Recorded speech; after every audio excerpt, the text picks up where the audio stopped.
Hi, అందరూ ఎలా ఉన్నారండి? బాగున్నారా? నేను ఈరోజు koboz aruk చేస్తున్నానండి. దానికి కావాల్సిన సామాన్లు చెప్తాను. కోస ఉంటుంది కదా, కోస ఒకటి, బతాత, బంగాళదుంప. అయితే కోస ఇలా తురుముకోవాలండి. బతాత కూడా తురుముకుని పెట్టుకున్నాను.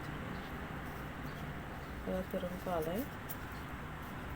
కోస, బతాత, ఇంకా కుస్పరా, అదే కొత్తిమీర, ఇస్బెంట్ అండి, ఇస్బెంట్, బగ్దోనెస్ ఉంటుంది కదా, కొయ్యటలు ఉంటుంది. గ్రీన్ బసలు కూడా కట్ చేసుకోవాలి. అదే ఓకే. ఇప్పుడు ఏం చేయాలంటే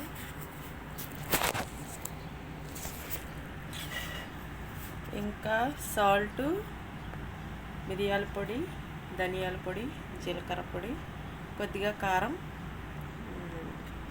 బేకింగ్ పౌడర్ అండి, పసుపు, ఇంకా ఇది మామూలుగా ఎల్లో ఫ్లోర్ అండి, ఇంకా వైట్ ఫ్లోర్ అంటే మైదా పిండి, ఇంకా గోధుమ పిండి. చూడండి, ఫస్ట్ మనం ఇవన్నీ తీసుకోవాలి.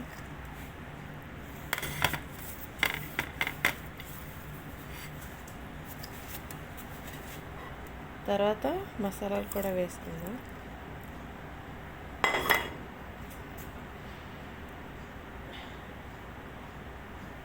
గోధుమ పిండి,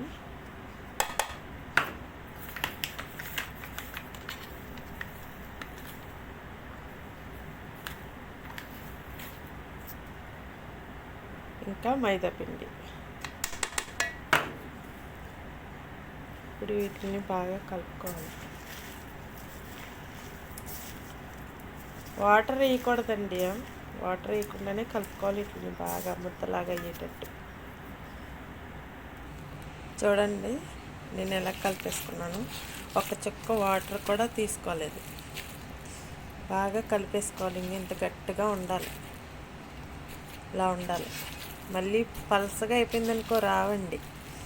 ఇలా చేసుకున్న తర్వాత మనము దీన్ని ఒక బౌల్లో వేసుకుని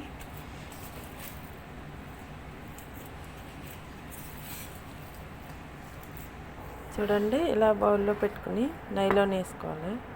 ఇప్పుడు ఫ్రిడ్జ్లో పెట్టాలి. ఫ్రిడ్జ్లో పెట్టుకోవాలి 1 గంట. చూడండి, 1 గంట తర్వాత ఫ్రిడ్జ్లోంచి బయట పెట్టుకుని ఇప్పుడు మనం వీటిని చేతులతో చూడండి, ఒక కళాయి పెట్టి దాంట్లో ఆయిల్ వేసుకుని ఇంకా ఇలా చేసుకుని డీప్ ఫ్రై చేసుకోవాలి.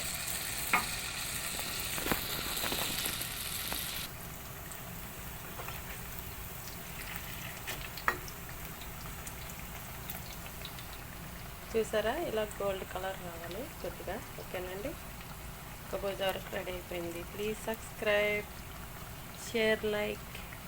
Bye bye. అది స్పెషల్, రంజాన్ స్పెషల్ అండి ఇది koboz aruk. ఓకేనండి, బాయ్ బాయ్.